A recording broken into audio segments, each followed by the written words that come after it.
بسم اللہ الرحمن الرحیم۔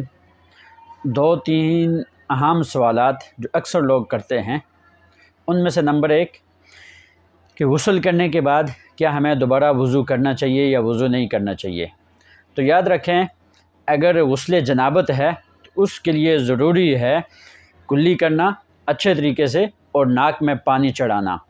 اگر کسی نے کلی نہیں کی یا ناک میں پانی نہیں چڑھایا تو یہ اس کا غسل جنابت صحیح نہیں ہوگا اور اس سے نماز پڑھنی بھی صحیح نہیں ہوگی۔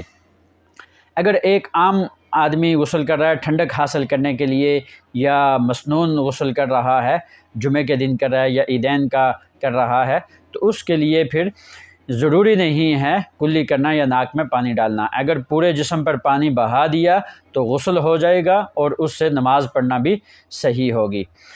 ہاں، البتہ مسنون طریقہ یہ ہے کہ غسل کرنے سے پہلے انسان وضو کرے اور اس کے بعد پورے جسم پر پانی بہائے۔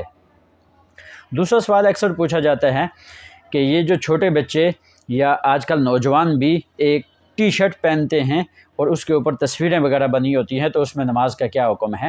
تو یاد رکھیں، اگر ٹی شرٹ کے اوپر اس قدر بڑی تصویر ہے کہ اس جانور کی یا کسی چیز کی بھی تصویر ہے، اس کی آنکھیں اور اس کا چہرہ اور یہ سارا کچھ نظر آ رہا ہو، تو اس کے اندر پھر نماز پڑھنا یہ صحیح نہیں ہوگا۔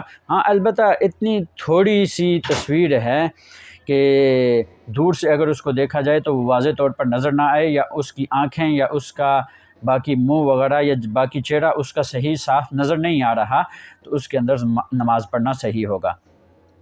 تیسرا سوال یہ پوچھا جاتا ہے کہ عورت کی آستینیں جو ہوتی ہیں اگر وہ گھٹوں سے اوپر ہوں نماز کے دوران، بسا اوقات ایسا بھی ہوتا ہے کہ کچھ عورتیں ایسی قمیض پہنتی ہیں کہ جن کے بازو جو ہوتے ہیں تو وہ ہاف ہوتے ہیں، وہ گھٹوں سے اوپر ہوتے ہیں، آستینیں اوپر ہوتی ہیں، تو اس میں نماز کا کیا حکم ہے۔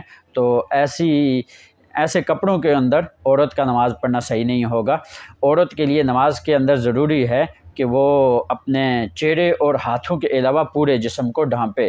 پاؤں، یہ 3 چیزیں اس کی کھلی ہوں گی، پاؤں، اس کا چہرہ اور اس کے ہاتھ، اس کے علاوہ باقی سارا جسم اس کا ڈھانپا ہوا ہونا ضروری ہے۔ اور تیسرا سوال ایک اور پوچھا جاتا ہے کہ انشورنس کا کیا حکم ہے، انشورنس کروانا کیسا ہے۔